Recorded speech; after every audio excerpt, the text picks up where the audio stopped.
So the Gophers trying to get on the board here. The clock is moving with 30 seconds remaining. The give is to Pudgy Abercrombie, and Abercrombie dives ahead to the 8-yard line. They don't have any timeouts. Yes, they do. They have one left, and they're going to take it right here. Minnesota took the timeout. They tried to cross up, but there's a flag on the field, and it might be against Minnesota. The flag is back near the goal line. That is their last timeout for Minnesota. No, that's against Michigan. So it will be halfway to the goal line. And 21 seconds left. If you take a look at it, you can throw at least 2 passes and kick a field goal. Bo Schembechler, here he comes out on the field. He wants to play that defense a little bit, I think. Second he's a fiery guy. He's heard from the referee in the last minute that he hasn't agreed with. And he's done a great job for the University of Michigan over the past 17 years. He's won over 80% of his football games, and that makes him one of the greatest coaches in the history of the University of Michigan and in the country, really. So the personal foul call against the Wolverines moves the ball down to the 4-yard line. It's second down. 21 seconds remaining. The clock now begins to move. Allen Holt at quarterback.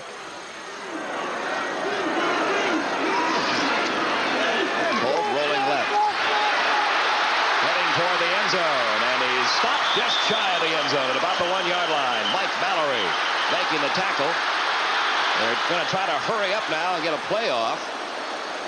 But I'll tell you what I think. I think he got enough for the first down, and that'll stop the clock just so they can move the chains. Only 2 seconds remain now in this first half. I don't know how they can call timeout. I think they're all out of timeouts. Well, I thought they were too. But the referee's indication was that a timeout was taken here by Minnesota. The scoreboard clock showing no timeouts left for the Golden Gophers. But they apparently did have one left. That's how much we know up here, and that's how much the scoreboard clock knows. All we can do is look at the scoreboard clock, and apparently one of the timeouts one of them must have been Michigan's. Obviously. I think Lou Holtz wants to get him in a positive mood right now, get something on the scoreboard. I don't know if he's going to kick a field goal. If I were him, I'd kick a field goal right now. Oddly enough, this is the same stage of the game where Minnesota began to come to life against Michigan State. Absolutely. 31-3 at halftime, and they came back in the second half to make it a ball game, 31-26. Here they trail 31-0. The only way you can get your players really in a spark is to get some kind of points on the scoreboard. Even though Michigan has 31 points, if they go in 31-3, and it'll be a spark for them because they did get some points on the scoreboard against this tough Michigan defense. Well, the ball is resting on the 1-yard line. They'll have time to run one play before the first half ends.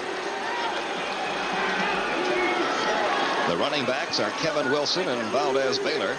You know, if you don't get this in now, if Minnesota doesn't get this in for a touchdown, they go into the locker room with a real bummer, because now all of a sudden Michigan's defense is held with no points. And here comes the play. Allen Holt at quarterback.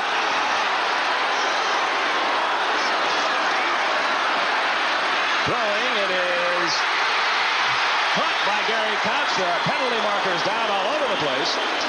So hold everything. Penalty markers down. No more time on the scoreboard.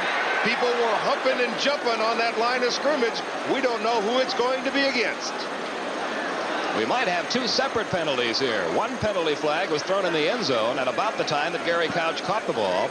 The other one thrown back at about the 4-yard line. And then, of course, if Minnesota was offside and one of their linemen lifted up their hand, that means it was before the play, so the other ones won't count. We can see people jumping up and down. We saw those flags go out very early. Was in an incomplete pass. He thought he caught it. The penalty was against Michigan, and so this play will be run over again. They'll move the ball to about a half-yard away. Might be a first down.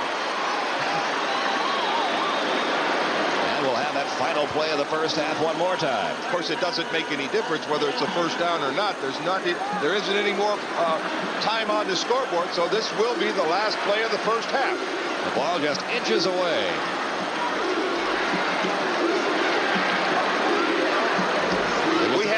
It was an interference call against Michigan. We have some difficulties also with the microphone on the referee, so we can't hear what the calls are. Alan Holt asking for quiet now. And now a timeout's been taken by Michigan, as they want Minnesota to think it over a little bit. Not a bad ploy right there. You already know you're up against one of the tough defenses in the nation, one of the toughest defenses in the nation. Yeah, they were ready to call their play, and they were ready to get it going. But Michigan's defense now, they may be thinking exactly, okay, let's find out what our plan was to stop Minnesota if they were close to the goal line. And so they called a timeout, wanted to talk it over. The Michigan defense has allowed only 2 touchdowns all year. Wisconsin scored 1, and Indiana scored 1. That's been it. And no extra points. And the odd thing about that is, one of the touchdowns that Indiana scored, Michigan fumbled on the 1.5-yard line, and Indiana got in with that. And it took them 3 downs. Well, here they come again. The Golden Gophers trying to become the 3rd team to score 6 against Michigan. Kevin Wilson and Valdez Baylor are the running backs in there. Alan Holt, the quarterback. This again will be the final play of the first half after that pass interference call against Michigan. The Michigan defenders now trying to intimidate. That's how they jumped offside before. They're trying to intimidate that offensive line, maybe make them jump offside. And if that happens, then they can refuse the penalty. Here we go. Couch is in motion. Penalty markers are down again. In for the touchdown is Valdez Baylor. But they're going to call a penalty, I think, against Minnesota, but it will be before the play got started. It will be on the left tackle, and they'll have another play. It is against the Gophers. We're going to be down here forever, aren't we? Cost him a touchdown, that penalty. Well, not only left tackle, the left tackle of Minnesota, offside. Watch him over on the left side. See it right there, left guard. He was, before the ball was snapped, he was making his block. So now the ball comes back to the 5-yard line. And once again, we will say, here comes the final play of the first half. We hope so. Now, I think I could sit here, and if I were Lou Holtz with 5 yards to go, why not take the 3 points in? It's a little confusing right now. Let's take the 3 points in, see if we can get 4 touchdowns the next half. Well, he may have had that in mind, but they're going to go for the touchdown. As the ball is on the 5-yard line. Holt back to throw. He's going to try to run it in, and down he goes, and that Michigan defense does it again. A big goose egg.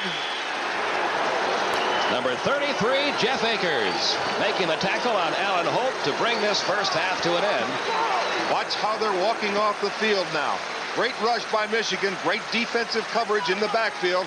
There's the tackle right there by number 33, Jeff Akers. He did not get in. And when I saw this Minnesota team going off the field, they are in a dejected mood right now. They are not on a high. They're on a low. Well, they marched the ball all the way down the field, only to come up empty. And at the end of the first half of play here at the Metrodome, it's still 31-0 Wolverines.